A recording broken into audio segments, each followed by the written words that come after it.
Olá pessoal, de volta agora, finalmente.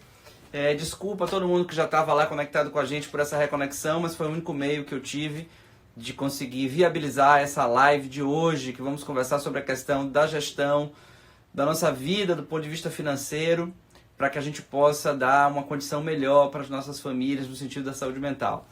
A gente tem um convidado hoje, que é o Thiago, do @Finanças Colaborativas, e deixa eu ver se ele já está aqui. Vai aparecer aí na nossa tela agorinha. Ele que é um especialista nisso, que ajuda muita gente a construir um entendimento mais saudável.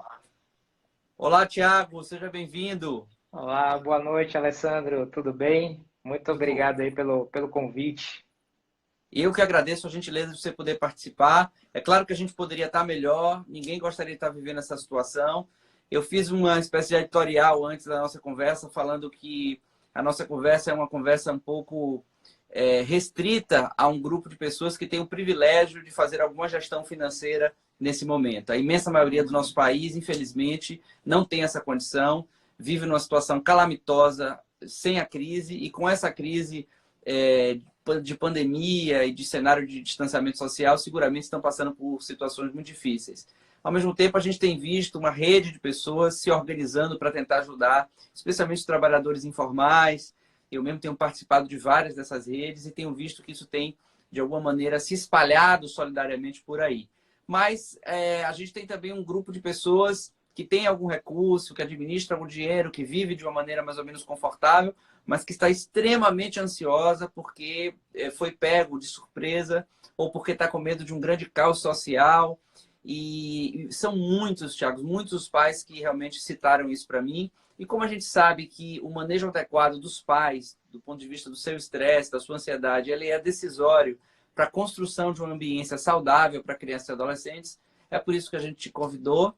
E eu queria que você começasse falando um pouco do seu trabalho, né? Eu já te apresentei, mas assim, queria que você se apresentasse. Sei que você ajuda muitas famílias a se organizarem financeiramente, inclusive a minha. Então eu queria que você contasse para as pessoas como é que é seu trabalho, como é que você tem visto esse cenário atual. Legal. Na verdade, eu trabalho há mais de 10 anos no mercado financeiro, não é? Como planejador financeiro em específico, ou seja, cuidando de famílias, ajudando elas a planejar a vida e as finanças, há aproximadamente 8 anos, né? Só para contextualizar, essa carreira de planejador financeiro, ela tem um marco de início aqui no Brasil, que foi mais ou menos nos anos 2000, mais precisamente em 2002. Então, é algo muito recente, né? Alguns profissionais resolveram trazer, vamos dizer assim, a instituição que chancela o planejador financeiro no mundo inteiro, né?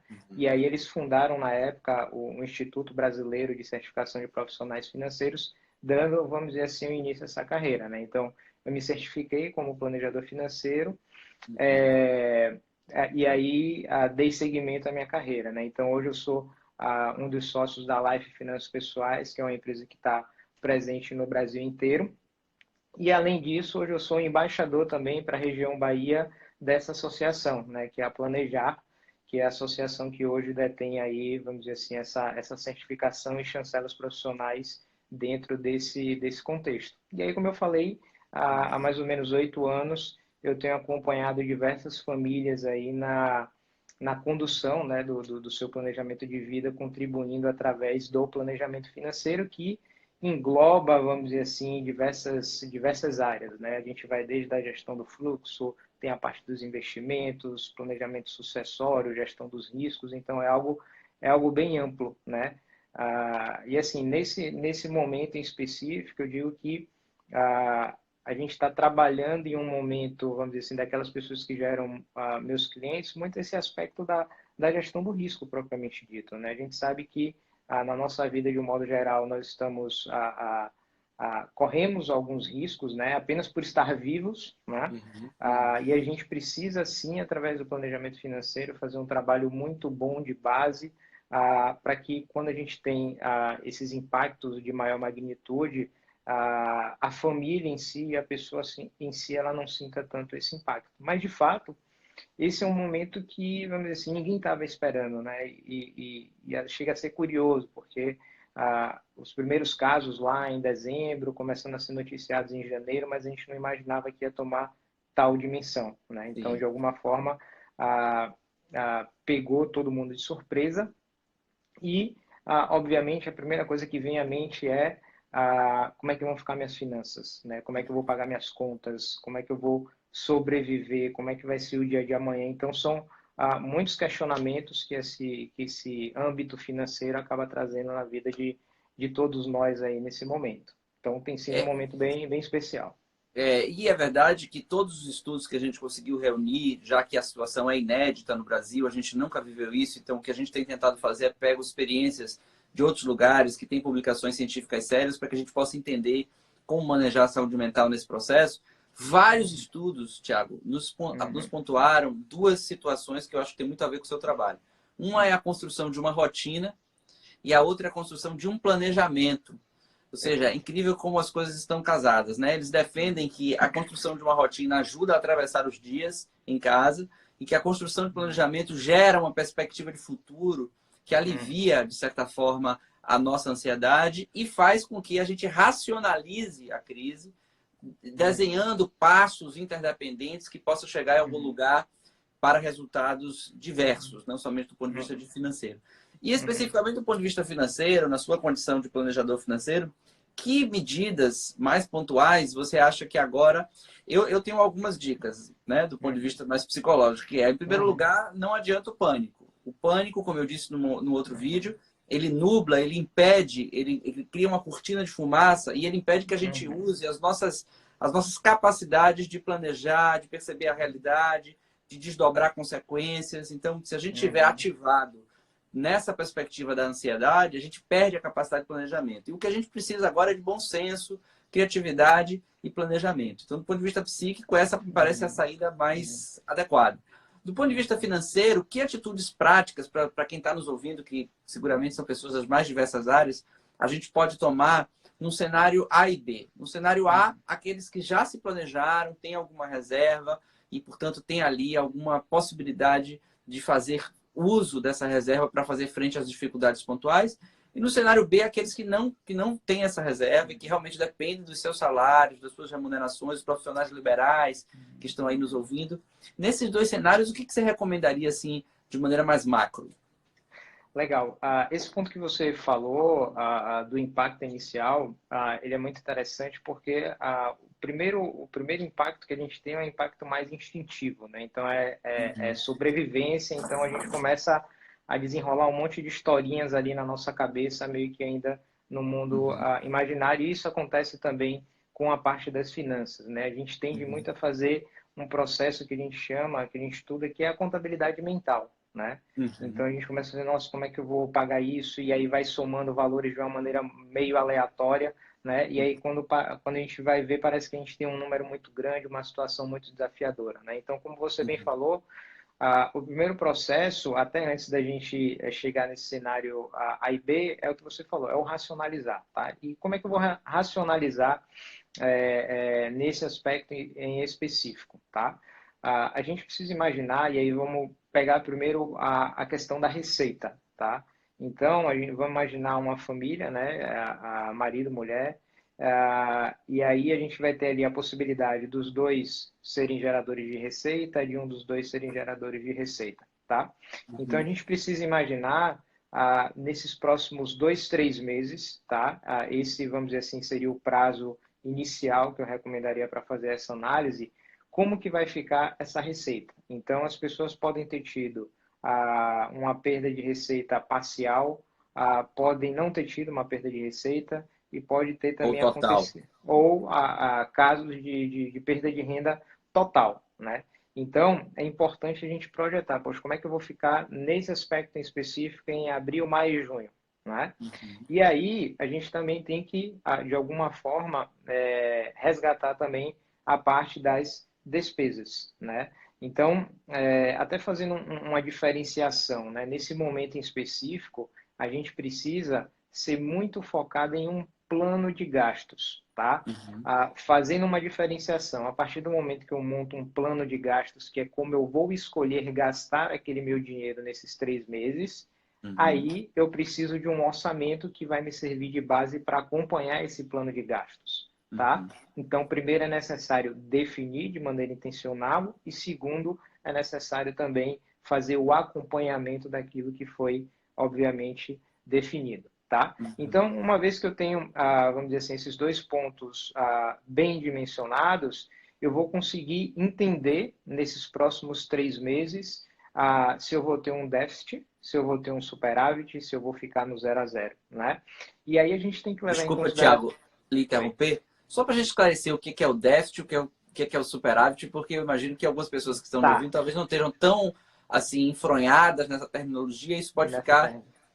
pode ficar difícil para quem está nos ouvindo. Joia. O superávit é quando eu enxergo que a minha renda durante esse período vai ser maior do que as minhas despesas, tá? Perfeito. O déficit é exatamente o contrário, ou seja, as minhas despesas vão ficar maior do que a minha receita, e o 0 a 0 é quando elas vão empatar, tá? Não vai nem Uhum. sobrar, mas também não vai faltar, né? Então, depois que eu faço esse primeiro plano, né, para esses 3 meses, aí eu vou entender quais são as medidas reais que eu vou precisar tomar, tá? Então, a primeira coisa que a gente vai ter que entender nesse aspecto vamos imaginar que a gente vai precisar fazer a utilização de alguma reserva, tá certo? Imaginando que essa família tenha feito alguma reserva de emergência, obviamente ela vai escolher dentro daquele patrimônio financeiro que ela já possui, um investimento que tem, vamos dizer assim, maior liquidez, que ela consegue acessar com mais facilidade, sem nenhum tipo de penalidade, tá certo? Uhum. Uhum. A gente pode ter também um outro, vamos dizer assim, um outro extremo, que seriam pessoas, vamos imaginar, que então, vão gerar zero de renda, vão ter as suas despesas, né? E aqui, especificamente nas despesas, é importante fazer uma observação que nesse período de quarentena há uma tendência natural a uma redução, né? Uhum. Então, pelo fato de você estar ali resguardado dentro de casa, você tem a redução de algumas despesas, você vai ter um aumento de algumas outras também, como, por exemplo, energia. Pode ser que o Uhum. mercado aumente um pouco também, mas geralmente no cômputo geral tem se notado uma Diminui. diminuição das despesas, né? Então, o lado oposto, e aí é o ponto que a gente tem que ter mais cuidado, são aquelas famílias que vamos imaginar que elas não têm uma reserva e vão precisar demandar de algum tipo de crédito, né? E aí a gente tem que ter Vale a muito pena cuidado. contratar algum crédito, comprar algum dinheiro para poder passar por esse momento?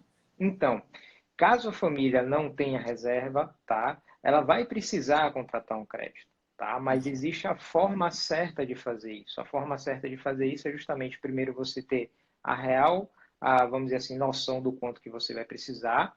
E o segundo a gente tem que ter, vamos dizer assim, a tranquilidade e paciência nesse sentido, porque geralmente as pessoas tendem a recorrer intuitivamente aos créditos mais caros, que é o quê?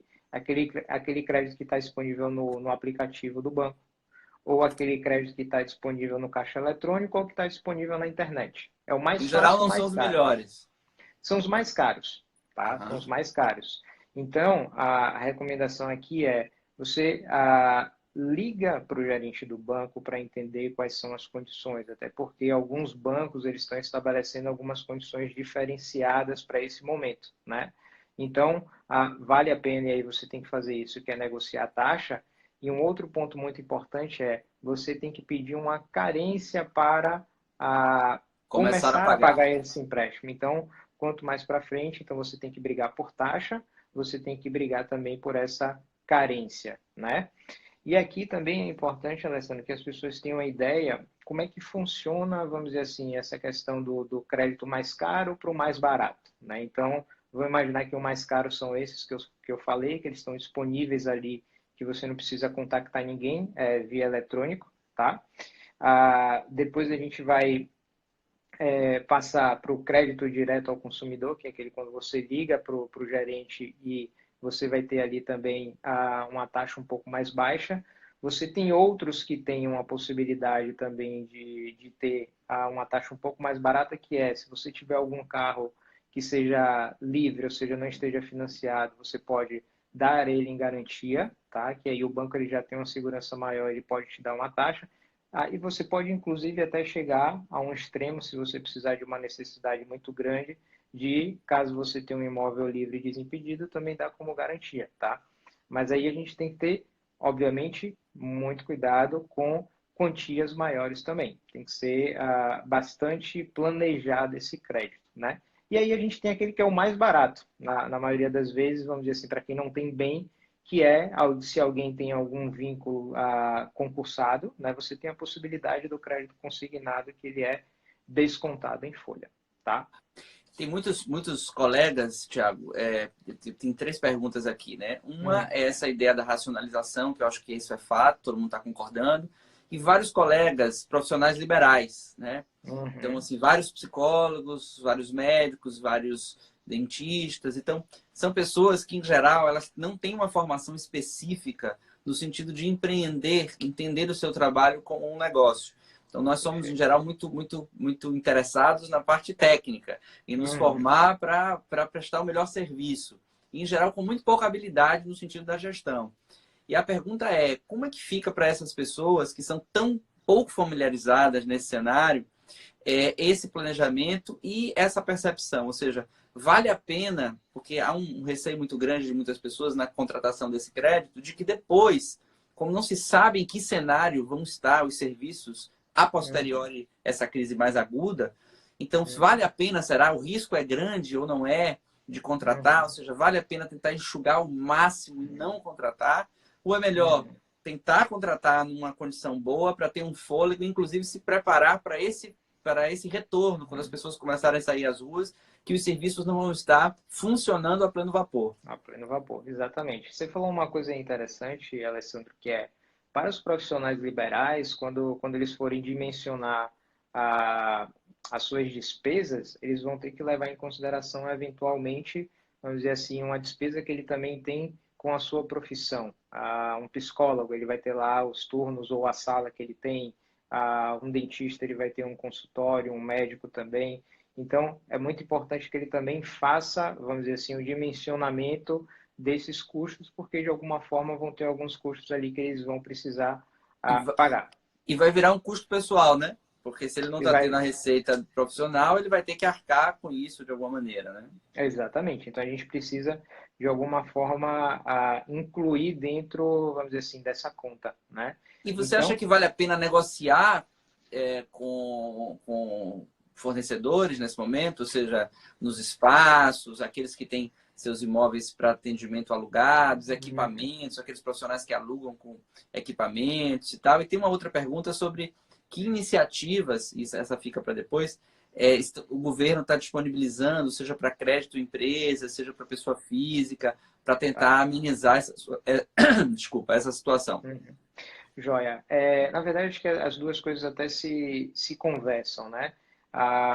Nessa questão da parte da, vamos dizer assim, da pessoa jurídica, né, e da contratação do crédito que você tinha falado, obviamente a gente tem que ter muito cuidado, né? Então, vamos dizer assim, você tem que ter a noção de como que isso vai te impactar lá na frente, pois como você bem falou, a depender do serviço, não necessariamente, mesmo voltando, vamos dizer assim, à rotina normal, aí ele vai voltar, vamos dizer assim, vendendo os serviços na mesma medida que ele estava vendendo lá em janeiro, fevereiro, né? Então, a gente precisa levar um pouco desse cenário em consideração. Então, a gente pode lançar mão de algumas coisas também, que é justamente esse processo de negociação com fornecedores, né? E aí, eu separo eles, vamos dizer assim, em dois grupos Campos. diferentes, né? Eu digo que, por exemplo, eu vivo isso lá no meu escritório. Eu tenho uma pessoa que limpa lá o meu escritório. Inclusive, eu estava falando com ela hoje. Ela é uma pessoa autônoma. Ela vai lá uma vez por semana. Ela está em outros locais, né? Então, ela foi uma pessoa que, na verdade, ela entrou no grupo das pessoas que eu vou ajudar. Então, mesmo ela não indo, né, fazer o serviço de limpeza lá, eu continuo pagando ela e depois eu vou fazer um ajuste com ela quando voltar a tudo ao normal, para que ela compense esses valores que ela já recebeu antecipadamente, né? Então, isso é muito importante. E aí você tem aquele outro grupo que você, obviamente, pode entrar num processo de negociação, né? Desde a da questão de aluguel, fornecedores em geral, de repente, quem compra algum tipo de material, esticar um pouco mais o prazo para esse pagamento, né? A gente tem que imaginar que não existe problema nenhum nisso, né? De alguma forma, a gente tem que imaginar que todo mundo, vamos dizer assim, está, de alguma forma, reduzindo, de alguma forma, revisando tudo isso e a gente tendo essa maleabilidade, a gente vai conseguir, vamos dizer assim, sair todo mundo junto Na desse verdade, processo. Thiago, eu não sei se é ingenuidade minha, mas essa Hum, iniciativa, no meu ponto de vista, faz a economia rodar. Porque quando eu negocio, embora aquele que hum, esteja recebendo um pouco menos, eu estou tendo a possibilidade de pagar. E ele está uhum, recebendo e ele vai negociar, isso vai virar um ciclo, fazendo o dinheiro circular. Se a gente não uhum, faz essa atitude, o que vai acontecer é uma inadimplência enorme, a gente vai ter, as perfeito. pessoas vão deixar de receber em geral, e se essa Uhum, engrenagem ela se desajustar, eu não sei se você concorda, uhum, isso me parece um caos financeiro e um problema para uhum, todos nós. Então a gente exato. precisa realmente ter muito boa vontade, seja para Uhum, negociar, seja para propor negociações, porque é isso que vai fazer todo mundo se dar a mão agora, tirando cada um pouco de onde pode, uhum, para poder as coisas uhum. começarem a girar. Eu estou certo ou é fantasia? Exatamente. É fazer com que, vamos dizer assim, é fazer com que a roda ela continue girando de fato, né? Uhum. Então, esse é um ponto muito importante e a gente tem que entender também que não há problema nenhum nisso, né? Na verdade, obviamente, se você solicita isso para algum prestador de serviço seu, ele vai te oferecer dentro daquilo que é possível também para ele naquele momento, né? Então, se todo mundo tiver, vamos dizer assim, feito o seu dever de casa, de saber até onde ele pode ajudar, de saber até onde ele pode ceder, a gente faz com que a roda continue girando, né? É aquela história, todo mundo vai perder um pouco para que todo mundo continue ganhando. Seria mais ou menos isso? Exatamente, Uhum. exatamente. E aí, adicionalmente a esse processo, a gente tem um pouco também de outros profissionais que, na verdade, a gente vai precisar contar nesse momento, né, nesse sentido de orientação, né? A gente tem ouvido constantemente, principalmente na semana passada e principalmente nessa semana, muitas iniciativas do governo em relação tanto a questão de impostos quanto a questão de possibilidade de redução de jornada de trabalho e também redução de salário, né? Então Inclusive, aí uma abre. pessoa, Thiago, desculpa ela interromper, Hum. perguntando sobre uma medida provisória que daria um crédito para empresas com juro baixo ao ano. Você tem informações sobre isso?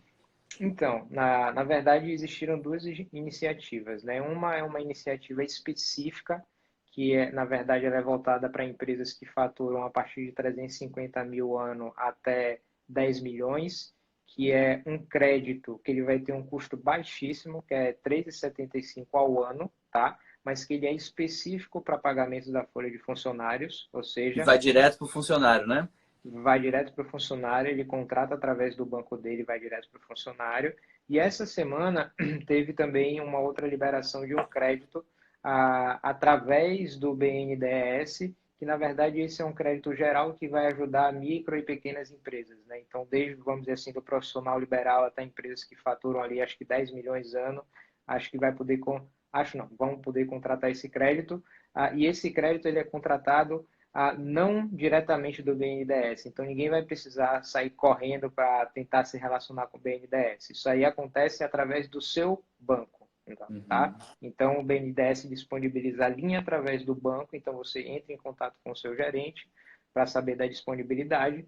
Obviamente, você vai passar pela análise de crédito do banco, né? Então, nesse momento que eu ressalto também, o fato de você sempre ter um trabalho de base para fazer com que os seus dados perante o banco sempre estejam atualizados e corretos, né? E aí você vai precisar também de um trabalho em parceria com o seu contador, né? Que é o que auxilia nessa parte aí para poder conseguir também o crédito.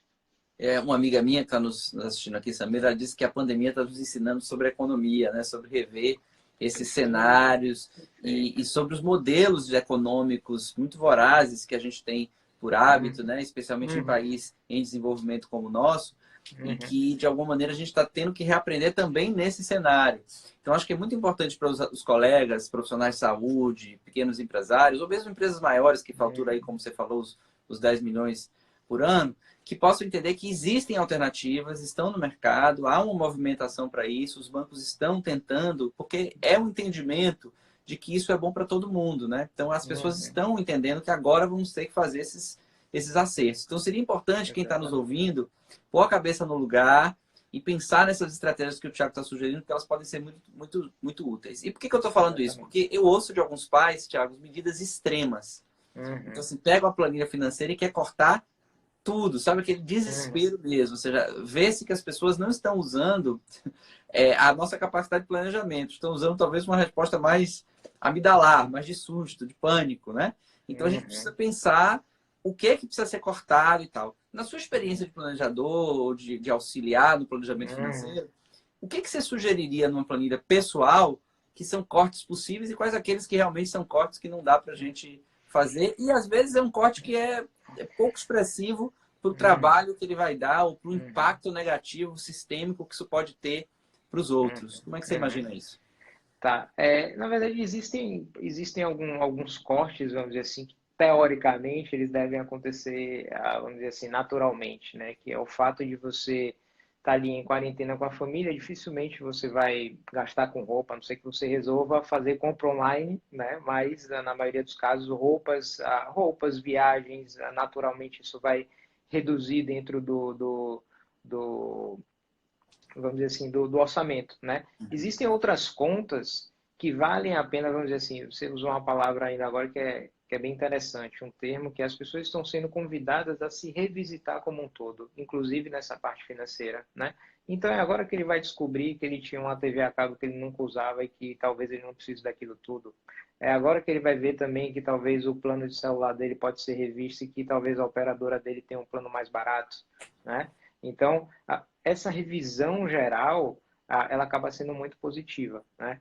Agora tem um ponto específico que é, dentro do contexto familiar, a gente precisa entender, e aí eu recomendo que em família as pessoas estabeleçam ali, vamos dizer assim, um item que seja um item, vamos dizer assim, de diversão, né? Mesmo que ele aconteça dentro de casa. Na maioria das vezes, para os meus clientes, acaba sendo alguma coisa relacionada à comida, que é algo que vai unir a família, e também ali vai ter um filme. Aí Então, só me permita, Tiago, que uma aham, pessoa fez esse comentário aqui, né? Dizendo que às vezes ela acha que esses gastos podem impactar o restinho de bem-estar que a gente consegue manter quase que como um luxo num momento como esse de distanciamento social. E é mais ou menos isso que você está uhum, falando, uhum, né? exatamente. E precisa ter. E precisa ter. É como eu falei, o plano de gasto é como você vai decidir gastar o dinheiro. Tem, obviamente, os itens que ele naturalmente vai sumir, outros que você vai ter que, vamos dizer assim, fazer um esforço, outros que você vai poder suspender. Eu estou vendo aqui também, deram um exemplo de academia, de salão, enfim, isso naturalmente já vai reduzir, né? Algumas academias suspenderam o pagamento, outras vão jogar o pagamento de agora para o final do plano, enfim, as alternativas ela acontecem naturalmente, agora a gente não pode perder também esse senso, vamos dizer assim, de falar, não, vou cortar tudo, vamos ficar todo mundo em casa, olhando um para a cara do outro. Não, não é assim que funciona. A gente está aqui num plano que ele precisa ser execuível. Não adianta a gente fazer algo que vai ser, vamos dizer assim, na maioria das vezes, inclusive o impacto é muito psicológico, né? Ou seja, ao invés de você resolver, você na verdade vai, vamos dizer assim, ajudar, vamos dizer assim, com que os problemas se tornem maiores, né? Você acha que quem tem dinheiro imobilizado é o momento de vender? Ou seja, muitas pessoas têm me perguntado isso, né? Então, assim, Uhum, houve uma época no Brasil em que investimento, imobilizar o uhum, dinheiro dava uma segurança muito grande, especialmente para aqueles mais velhos que viveram e uhum, conviveram, quem tem minha idade para mais, com uhum, situações de inflação, aonde a imobilização era uma maneira de certa segurança em relação ao dinheiro, à volatilidade do uhum, dinheiro. uhum, E muitas uhum, pessoas têm pensado em medidas extremas, né? De uhum, vendas e tal, de fazer negócios e tal. Você acha que é um uhum. bom momento para fazer negócio nesse momento? Quem tem algum recurso imobilizado, vale a pena transformar ele em dinheiro nesse momento? Uhum. Então, a primeira coisa que eu falo veementemente em relação a essa questão de imóveis é não utilize o seu imóvel próprio para poder fazer isso. Em hipótese alguma, você precisa preservar esse imóvel de qualquer jeito, tá certo? Com relação a carro, por exemplo, né? Tem muitas vezes a pessoa ela fala, não, eu vou vender meu carro, vou passar por esse momento, mas vamos parar para pensar, a gente passa por esse momento, no final do ano essa pessoa ela já vai comprar um carro de novo. Será que ela vai ter reserva? Não, ela vai contrair uma dívida do mesmo jeito, né? Então, a gente tem que pesar muito essa questão.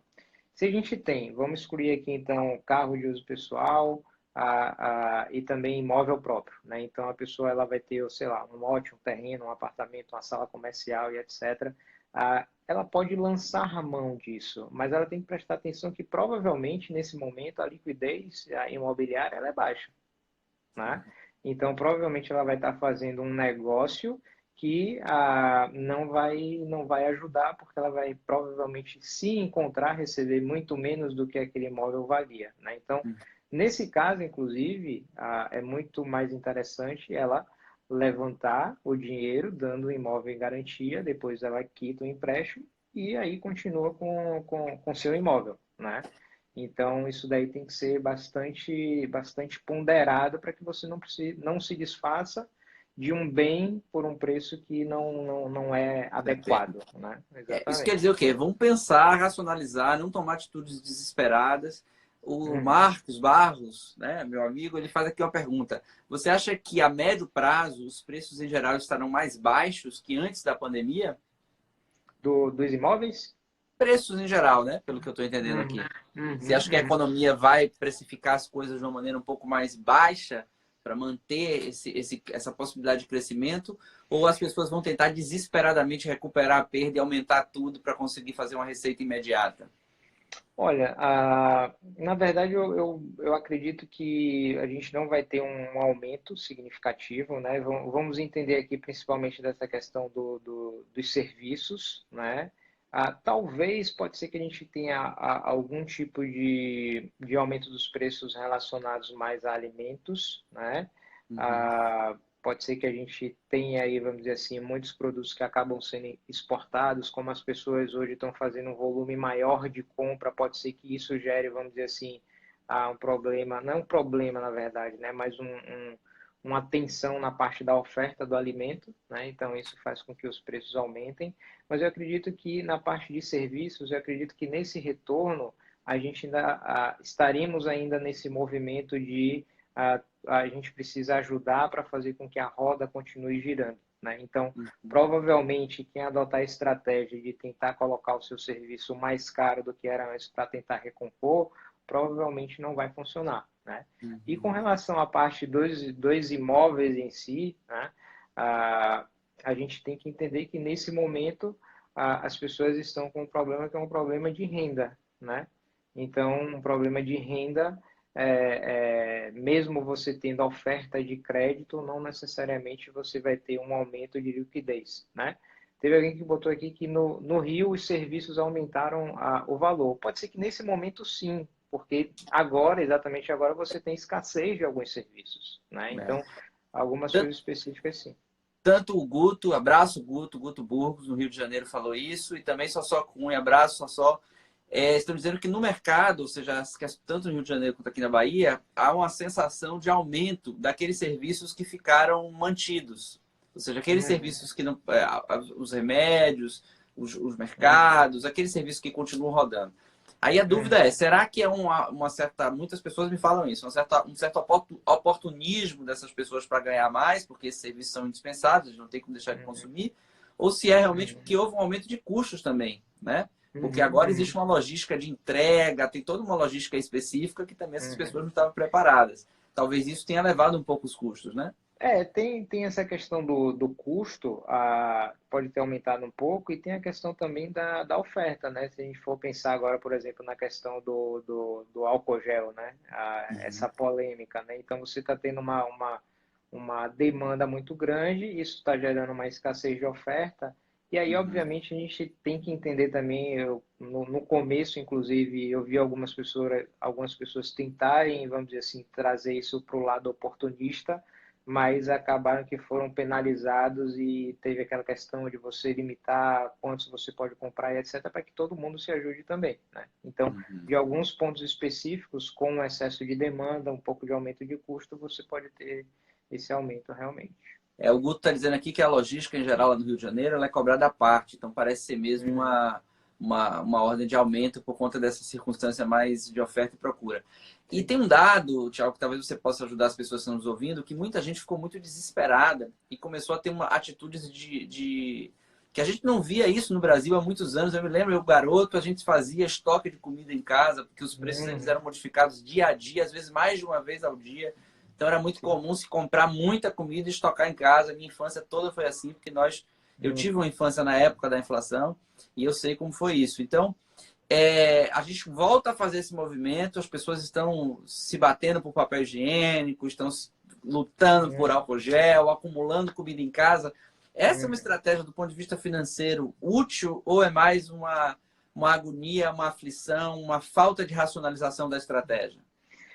Nesse caso específico, vamos dizer assim, vamos entender dos itens de mercado, eu acredito que é mais uma ansiedade, né? Eu digo muitas vezes não é nem no sentido da falta de comida, mas às vezes na intenção de você reduzir até, vamos dizer assim, a sua movimentação, né? Então, a gente acaba aumentando, vamos dizer assim, a quantidade de itens justamente na intenção para se movimentar o mínimo possível, né? Não, desculpa, Thiago, essa é uma estratégia, inclusive, recomendada pelas autoridades de saúde, Sim. que as pessoas saiam o mínimo possível e que, se possível, peçam delivery, ou seja, os mercados hoje estão entregando em casa e tal. Eu digo daquelas pessoas que fazem disso um exagero e que tem um estoque, tem gente que montou um bunker em casa. Então, não estou falando assim de uma coisa, de uma compra de mês que você faz para só sair de mês em mês, não. É um negócio, eu posso citar pelo menos 4 famílias que eu conversei que estavam muito aflitas com isso e fizeram uma acúmulo. Uma delas, inclusive, reservou um dos quartos da casa para guardar as comidas. Então,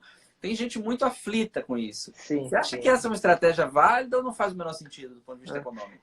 Eu acho que não faz sentido, não faz sentido do ponto de vista econômico, inclusive porque, como a gente acabou de falar, existem alguns itens que eles realmente estão mais caros, né? Entendi. Tem a ver com Então, com a questão do dólar?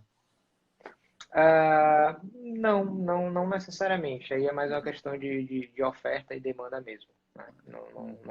Não tem muito a ver com essa questão do dólar.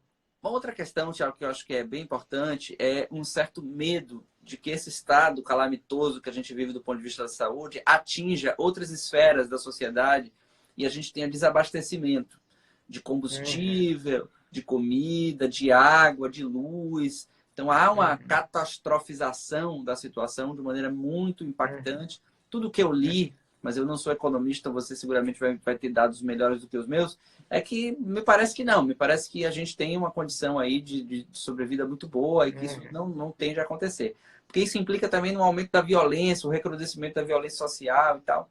Esse cenário é um cenário possível ou, na visão dos economistas em geral, isso é menos plausível? É um cenário bem, vamos dizer assim, bem pouco possível de acontecer, né? Obviamente, a gente tem que ter em mente que os governantes eles têm um desafio muito grande, né, de prezar pelas vidas, né, tanto do ponto de vista da saúde quanto do ponto de vista econômico. E como a gente falou também, isso tudo é muito novo para todo mundo, inclusive para os governos entender como é que o vírus se comporta, como é que é o ciclo, como é que ele vai gerenciar isso versus a sua capacidade no SUS, por exemplo, né? Então isso tudo é muito novo, mas tem que, vamos dizer assim, tem que haver um equilíbrio nessa decisão econômica e questão de saúde também, até porque, vamos dizer assim, em algo muito que seja muito estendido, há a possibilidade que a gente sabe, aquelas pessoas que vivem numa situação de mais pobreza, de ter atitudes que são atitudes mais instintivas mesmo,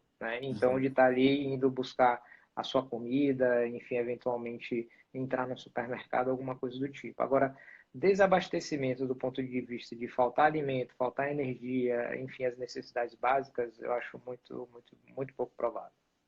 A Marluze Barros, abraço. Marluze faz uma pergunta aqui. Você acha que os segmentos essenciais, como escolas, estão abertos à negociação como deveriam? Sim, né? Mais uma vez, acho que as escolas, elas estão, vamos dizer assim, precisam fazer todo esse trabalho que a gente fez aqui, eles precisam refazer também no seu âmbito empresarial, né? Para que, obviamente, a gente consiga ter também um meio, vamos dizer assim, um meio termo entre o que a escola pode conceder e também o que, vamos dizer assim, os pais desejam, né? Então, a gente não pode imaginar também que isso vai ser uniformizado. Pode ter escola que a escolha por te dar um desconto agora e depois você complementa, tem escola que pode suspender a mensalidade e depois você paga, enfim. cada um vai encontrar ali, de acordo com o seu financeiro, o seu fluxo de caixa, também a melhor forma de ajudar. Mas pelo que eu tenho percebido com os meus clientes é que está havendo uma certa flexibilidade, sim. Uhum. Os economistas têm assim uma previsão de cenário, quanto essa crise vai durar, do ponto de vista econômico. Tem mais uma Uhum, ideia? Algumas pessoas falam em anos, outras uhum, pessoas falam em meses, outras pessoas falam que até o final do ano nós vamos ter um ano perdido, do ponto de vista uhum. econômico. O que você tem visto sobre isso? Na verdade, como a gente entende que essa situação é uma situação, vamos dizer assim, inédita, né, para todos, e a gente tem um fator, não no Brasil, mas que impacta o Brasil, que é, se a gente pegar aí os países na Europa, se a gente pegar Estados Unidos, eles já caminhavam, vamos dizer Uhum. assim, para um processo de desaceleração, então essa questão do vírus meio que contribuiu, a gente viu também os países, vamos dizer assim, aí que com seus programas de injeção de liquidez na economia para fazer com que a economia, vamos dizer assim, Avance. continue girando, né? Uhum. Então, de alguma forma a gente não tem, vamos dizer assim, a gente não tem como prever, né? Essa questão das previsões é o que a gente tem que tomar muito cuidado. Eu prefiro muito conversar com as pessoas que elas se preparem para os cenários mais adversos possíveis, né? Porque quando a Uhum. gente está falando ali com uma previsão, a gente pode estar ali também gerando uma falsa expectativa nas pessoas, né? Mas fato é, estamos em um momento que ele é um momento desconhecido, vamos ter uma desaceleração por conta disso, sim, vamos ter uma desaceleração que vamos dizer assim, lentamente retomar, também não é algo que, aí muito do ponto de vista econômico, tá? Que a gente volta a retomar a questão de produção, enfim, o ritmo que a gente estava meio que embalando, né? Então isso arrefeceu, tá? Então a gente tem que ter de alguma forma um pouco de paciência em relação a isso, né?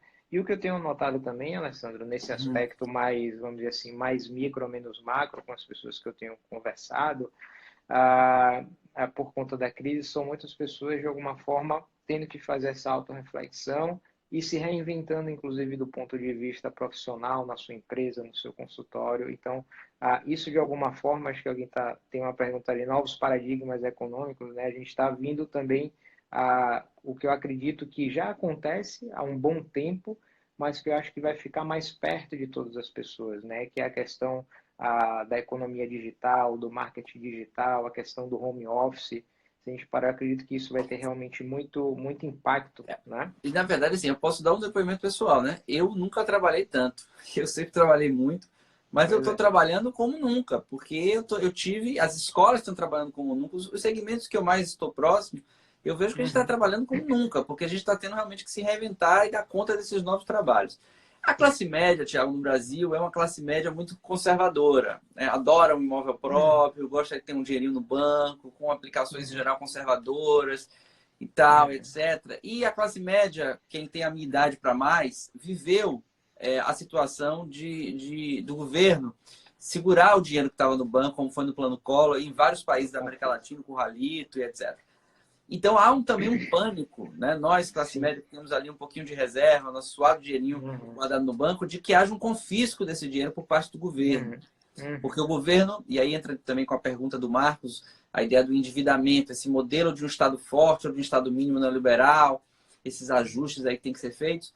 Os economistas apontam como um risco eminente de que haja confisco uhum. dos dinheiros que estão aplicados nos bancos?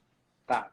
Vamos lá, a gente tem que entender que hoje o Brasil é um Brasil muito diferente dos anos 90, né? Felizmente, Ah, não é, meu amigo? ainda bem. Lá nos anos 90, a gente teve lá o que eu digo que foi uma canetada, né? Que foi aquele congelamento ali de, acho que foi mais ou menos 6 meses da poupança, né? E que depois, obviamente, percebeu que ele foi uma atitude completamente atabalhoada, né? Então, hoje, até esse ponto de vista mais técnico, de possibilidade de congelamento das poupanças, etc., ela é muito minimizada. Por quê? Primeiro você teria que enviar um projeto para o Congresso, passar pela Câmara, pelo Senado, etc. Então, vamos imaginar o seguinte: há um envio do projeto para a Câmara e para o Senado. Com o nível de transparência que a gente tem hoje, alguém vai ficar sabendo e vai espalhar a notícia. Isso vai gerar imediatamente uma corrida aos bancos, né?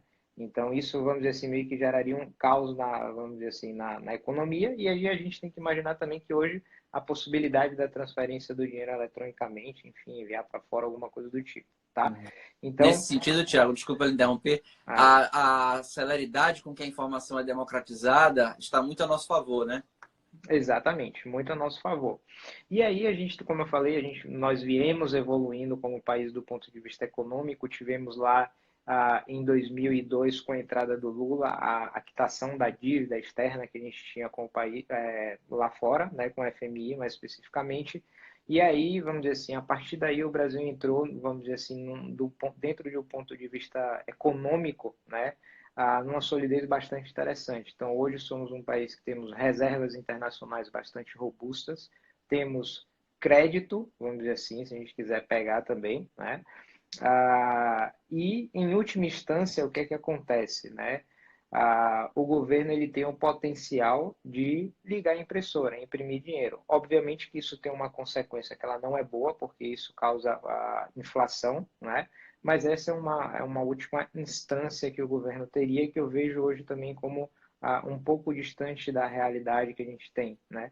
Então, a realidade que a gente vive hoje é uma realidade muito mais sólida, né? Não à toa, para Ou vocês seja, não precisa imaginarem correr também. no banco, tirar o dinheiro e guardar embaixo do colchão. Não precisa, né? E até um ponto específico, mais técnico, que a gente viu a redução da Selic, né? A Selic, que é a nossa taxa básica de juros, ela estava lá em 2016 em quase 14%, hoje ela está em 3,75%, tá? Então, esse movimento, por exemplo, que a gente teve recentemente de 4,25 para 3,75, isso faz com que o endividamento do governo ele diminua consideravelmente, tá?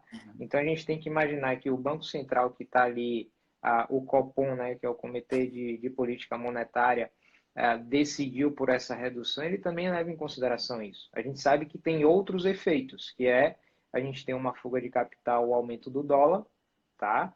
Que aí, vamos dizer assim, desfavorece nós, pessoa física, porém favorece economicamente o Brasil, porque as Tudo bem. exportações elas aumentam bastante, né? Então Uhum. você tem, como somos muito fortes nessa parte do agronegócio, favorece bastante esse setor em específico. Então, dentro do que se propõe ali, o que o Copom quer atingir, né?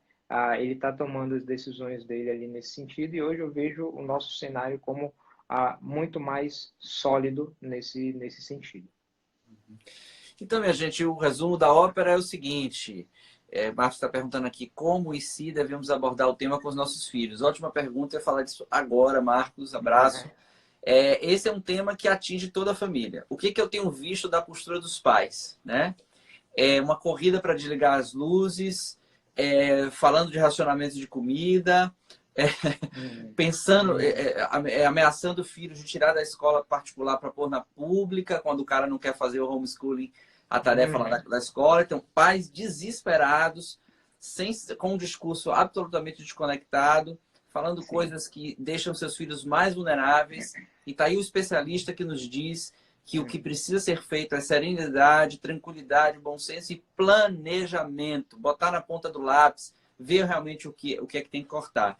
E a minha dica, Marcos, para trabalhar com os meninos é a mesma dica que eu dei numa live anterior, que é o seguinte: as narrativas elas são protetivas para os filhos, elas são a melhor maneira de dar uma contenção para que dentro delas eles consigam elaborar essa condição tão adversa.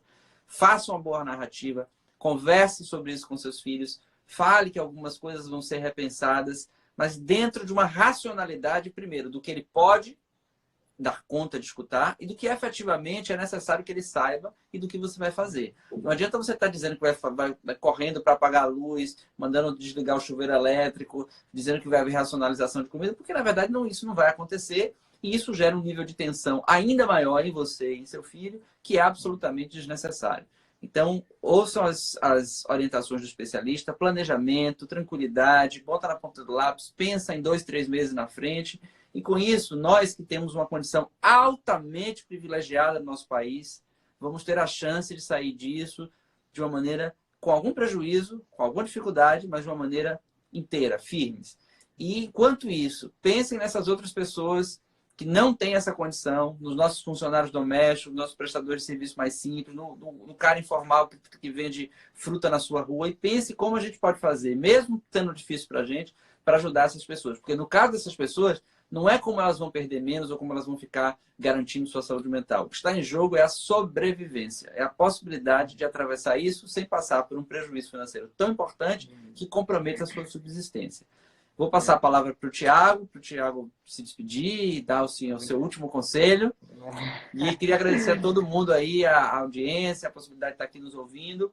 Dizer que no domingo a gente tem mais uma live comigo, falando da quarentena, fale mais sobre isso, onde a gente pega essas perguntas que fizemos ao longo da semana que não puderam ser respondidas e vamos lá respondendo na medida do possível.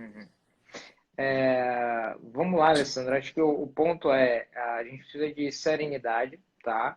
A gente falou aqui em algo para os próximos 2, 3 meses. Não adianta a gente fazer algo muito mais longo para esse momento, para também não gerar ansiedade, tá certo? Então, vamos aqui com alguns passos de 2, 3 meses, depois vamos ver como evolui a situação e vamos também planejando, né? Então, essa é a serenidade que a racionalização acaba trazendo dentro desse processo, né? Para você definir também ações claras do que você vai ter que fazer ao longo desse período, né? Então, preserve a sua família, preserve os seus queridos, tente ajudar da melhor maneira possível aqueles que estão próximos, né? E com certeza, acho que dentro do ponto de vista do planejamento, eu sempre converso também com os clientes que a vida não é uma linha reta em ascensão. A gente sempre estamos expostos aos riscos, né? Às vezes mais no âmbito pessoal, às vezes no âmbito mais global, como agora, e temos que nos preparar. Eu digo que através do planejamento, eu digo que as pessoas vão sair muito melhores dessa situação e vão se preparar muito melhor também para as próximas crises, que a gente sabe que vai ter, a gente não sabe quando vem, mas a gente tem a certeza que elas sempre acontecem de tempos em tempos, porque eu digo que a crise ela é um convite à renovação. É assim que a gente tem que enxergar isso, encarar com um perfil de liderança e não de passividade. Ou seja, temos que agir, tomar decisões para que a gente saia muito bem dessa. Morder a vida, né, meu amigo? Eu queria que você dissesse o teu Exatamente. canal aí, porque ele também faz lives, caso alguém queira tirar alguma dúvida mais específica. Fala aí, o seu @ Finanças Colaborativas, é isso? Isso, exatamente. Essa foi uma ideia de um dos meus sócios, o Leonardo, que ele fica lá em Brasília. Então, a gente montou esse perfil Finanças Colaborativas, que é um perfil 100% gratuito, não tem nenhum intuito de fazer nenhum tipo de propaganda. Então, temos gravado alguns conteúdos, tá certo? Todo dia também a gente bota lá a caixinha de perguntas para caso alguém tenha alguma dúvida e queira tirar, queira que a gente responda, pode mandar direct, ou seja, estamos 100% disponíveis durante esse período para ajudar quem precisa, quando o assunto é finanças e planejamento. Pois é. Vocês estão diante de um grande especialista que ajuda muita gente, me ajuda muita gente que eu conheço com excelentes resultados. Queria agradecer enormemente a paciência, a disponibilidade para o Thiago falar com a gente. Nós que somos leigos nesse assunto, de maneira tão clara, de maneira tão objetiva, simples. Na verdade, o simples ele é sempre luxuoso, né? Quando a pessoa é capaz de falar coisas tão importantes de maneira tão simples, tão direta, isso é o maior luxo, é a maior elegância que a gente pode ter. Então, eu queria lhe agradecer enormemente pela sua disponibilidade, a todo mundo que está seguindo a gente. Colegas, vamos nos unir, vamos nos acalmar, escolas, pais, vamos botar a cabeça no lugar e fazer esse planejamento, porque isso vai ajudar não somente a gente, mas todo o nosso entorno. Vamos pensar que na hora que a gente se fragiliza, nossos filhos se fragilizam, nossa família estendida se fragiliza, nossa comunidade fica mais frágil e isso tem uma repercussão que é muito negativa. Não temos que romancear a crise é difícil, é complicada, traz muito prejuízo para todo mundo, mas a gente não tem escolha. Quem sabe agora, a gente podendo transformar a oportunidade de planejar, gente que nunca planejou, que nunca pensou nisso, que vivia, né, sem esse planejamento, quem sabe agora, fazendo isso, vai ter uma saúde financeira mais próspera no futuro. É assim que a gente espera, que a gente possa fazer alguma coisa com esse cenário tão adverso. Thiago, muitíssimo obrigado mais uma vez pela sua colaboração. Eu que agradeço, conte comigo, para mim é sempre um prazer espalhar a mensagem, eu sei que muita gente precisa, então conte comigo sempre. Valeu. Abração, gente. Até mais. Até a Valeu. próxima. Até Tchau, domingo tchau. às 18h30. Até mais.